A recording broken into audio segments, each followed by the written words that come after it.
नमस्कार साथियों, सभी दर्शकों का बहुत बहुत स्वागत।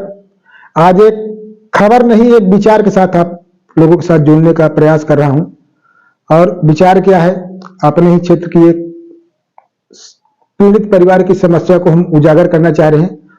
तो आइए सबसे पहले उस पीड़ित परिवार की जुबानी ही उनकी पीड़ा और दुख दर्द को सुनते हैं। अच्छा ये बताइए, कभी विधायक जैसे इनकी तबीयत खराब है तो अपने विधायक संपर्क के विधायक सहायता नहीं दीजिए, कुछ दवाई ववाई किए थे, लेकिन हम लोगों को कोई सुनाई नहीं हुआ कि साहब क्या करते हैं। हमारे पति आज 6 साल पहले गुजर गए। हमारे एक बच्ची है, उसको पढ़ाने लिखाने के लिए कोई भी सुविधा नहीं। शासकीय में भी भेजते हैं तो कोई ढंग से लाभ नहीं। हमारे पास न फीस कन वगैरह का कुछ नहीं, शासन कोई भी योजना का लाभ आपको नहीं मिला, लाभ नहीं मिला। कुछ आपके पैर में क्या हो गया? हमारे पैर में बताइए। हम चाहे थे कि हमारे बुढ़ी खातिर पैसा चाहिए, ये चाहे थे कि हमार मदद हो, कि दवाई के पैसा हो जाए तो एकदार नगद हो जाए और रोड निकल जाए, पानी के सुविधा हो जाए।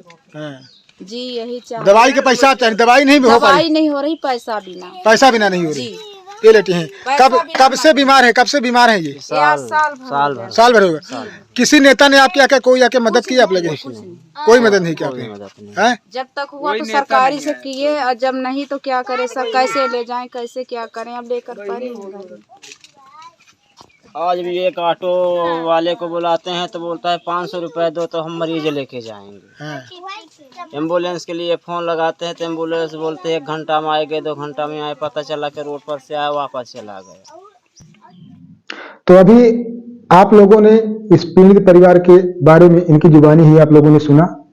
अब बात करते हैं इनके परिचय की। तो मऊगंज विधानसभा क्षेत्र के ग्राम पंचायत करकचहा के निवासी हैं।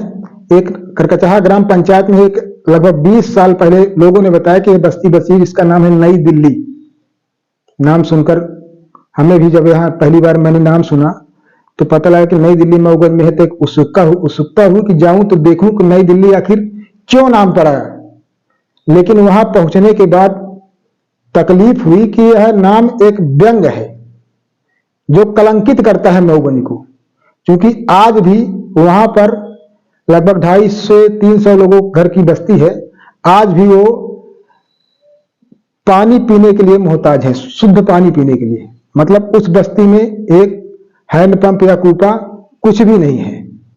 और बरसात के टाइम पर यदि वहां पर कोई रहने वाले जो ग्रामवासी हैं उनको कोई समस्या आ जाए तो उनके घर में शासन की जो जन कल्याणकारी योजनाएं चल रही, जैसे 181 हो गई, 100 नंबर पुलिस की हो गई, और बहुत सारी योजनाएं हैं धरातल पर। आप लोग देखते हैं कितनी संचालित, किस तरह से संचालित है, उसके बारे में जाने की आवश्यकता हम नहीं समझ रहे हैं। लेकिन वो नहीं पहुंच सकते क्योंकि वहां पर रास्ता नहीं है। और आते हैं सीधे इस मुद्दे पर। तो इस जो पीड़ित महिला है, उनके परिजनों को आप लोगों ने सुना भी। उनका यह कहना है कि यह महिला जो है लगभग 1 वर्ष से यह बिस्तर पर पड़ी है। क्यों पड़ी है? क्योंकि उनको समुचित इलाज नहीं मिल पाया। अब क्यों नहीं मिल पाया, यह समझने की आवश्यकता है और देखने की आवश्यकता है। कोई किसी से छुपा नहीं है। अब हम बात करते हैं, जिस समय सोशल में एक बहुत हवा चल रही थी, कई लोगों ने पोस्ट किया कि विधायक सहायता निधि की आरटीआई द्वारा एक सूचना मिली थी, जिस हमारे पास भी 2 महीने की यह सूची उपलब्ध है। आप सब देख सकते हैं, विजुअल में भी आप हमारे बगल में चल रहा है, उसे भी देखें। और इस सूची में मैंने पाया कि कुछ ऐसे नाम हैं जो महीने का कम से कम लाख से 50,000 रुपए इनकम टैक्स पे करते होंगे। करते हैं कि नहीं करते हैं ये नहीं पता, लेकिन करते होंगे, इस हैसियत में हैं। उनका नाम इस सूची में 2 से 3 बार। लेकिन तकलीफ तब हुई, किसी की सहायता निधि दो, आपकी सहायता निधि है, आप दो या ना दो, किस तरह देते हो, कैसे देते हो, अलग बात है। लेकिन किसको देते हो यह भी अलग बात है। लेकिन तकलीफ तब यह होती है कि जब इस जो पीड़ित महिला, इनके परिवारजनों ने बताया कि मैंने कई बार जो आपसे मिलने का प्रयास किया तो मुलाकात तो नहीं हो पाई, लेकिन जो आपके क्षेत्रीय नेता जो हैं उनको से निवेदन लगाया कि मेरे को भी सहायता निधि दिलवाई जाए, इलाज की समुचित व्यवस्था करवाई जाए, लेकिन समुचित व्यवस्था नहीं हुई। आपके कानों तक वह बात नहीं आई कि अन्य कुछ कारण है वह, लेकिन तकलीफ तब हुई कि जब उनका नाम इलाज के लिए उनको पैसा नहीं मिला। और यहां तक कि उस बस्ती में जब मैंने पूछा कि मान लीजिए इनका नाम छूट गया हो धोखे से, तो किसी को तो मिला होगा, तो सब लोगों ने एक स्वर से बोला कि किसी को नहीं मिला है। अब इसके लिए ज्यादा कुछ कहने की आवश्यकता नहीं है, सभी लोग समझदार हैं। यह 6 पेज की RTI है, जिसमें एक राशि जो है तो 9,99,000 रुपए की है, सॉरी 5,90,000 रुपए की है, और दूसरी जो है इसकी जो स्वीकृत राशि है वह 9,03,000 रुपए मात्र की है। अब इसमें क्यों ऐसे हैं? कुछ लोग तो ऐसे भी हैं जो मऊगंज विधानसभा को बिलोंग ही नहीं करते, उनके भी नाम हैं, कई नाम रिपीट हुए। मैं नामों की चर्चा और देने न देने की प्रक्रिया पर नहीं जाना चाहूंगा, लेकिन यह एक हृदय विदारक चीज इसको हम मानते हैं कि किसी पीड़ित और गरीब का हक काट कर यदि किसी लखपति को दिया जाएगा तो तकलीफ होगी। हम इसके विरोधी नहीं है कि लखपति को आपने क्यों दिया, हम विरोध इसका जताएंगे कि आप उनको भी देते और लखपति को भी देते तो ज्यादा बढ़िया था।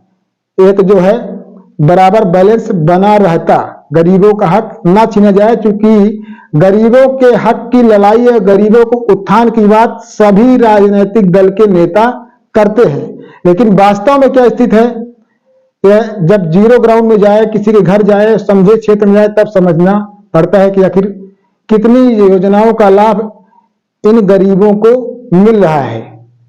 लेकिन और सभी लोगों से मैं अब एक निवेदन करूंगा कि इस पीड़ित परिवार के यहाँ जब हम कवरेज के दौरान पहुंचे, बस्ती में गए थे, तो पीड़ित के परिवार के लोगों ने बताया कि एक महिला जो है यहाँ पर 1 वर्ष से है, उसका इलाज नहीं हो पा रहा है। चलिए थोड़ा उसकी पीड़ा को भी सुन लिए, तो मजबूरी में हमें जाना पड़ा। गए वहां पर देखे, उनके परिवार ने को ऐसा यह महसूस हुआ कि जैसे कोई हमारी मदद करने वाला आया हो। तो मैं तो उनके पत्रकार होने के नाते क्या मदद कर सकता हूं, और सिर्फ आरोपों प्रत्यारोपों के अलावा बाकी और पत्रकार को मिलता ही क्या है, कुछ नहीं। लेकिन अपना काम जो है समाज सेवा, लोगों की बात को, जो हमारे जनसेवक हैं, खासकर जो इस टाइम पर आए हैं, उनसे भी मैं निवेदन करूंगा, वर्तमान पूर्व सबसे निवेदन करूंगा इनकी पीड़ा को सुने। इस कोई फोन पे और पेटीएम की सुविधा नहीं है। इनके परिवार के लोगों ने एक अकाउंट नंबर दिया है, मैं उस अकाउंट नंबर को आपकी स्क्रीन पर लास्ट में शो करूंगा, कृपया नोट करें। और ज्यादा बेहतर होगा कि आप पहुंचकर वहां उसकी पीड़ा को समझें और देखें और मदद करें। यदि ना कर सके, यदि जाने के टाइम ना हो, तो इस फोन पे नंबर और वो अकाउंट नंबर, उनका मोबाइल नंबर दोनों है, संपर्क कर लें। जैसे उनसे बात हो जाए, कुछ न कुछ हेल्प करें, कम से कम आपका थोड़ा थोड़ा सहयोग शायद एक नई जिंदगी प्रदान करे। बहुत बहुत धन्यवाद। मिथिलेश त्रिपाठी, अमर रिपब्लिक न्यूज से।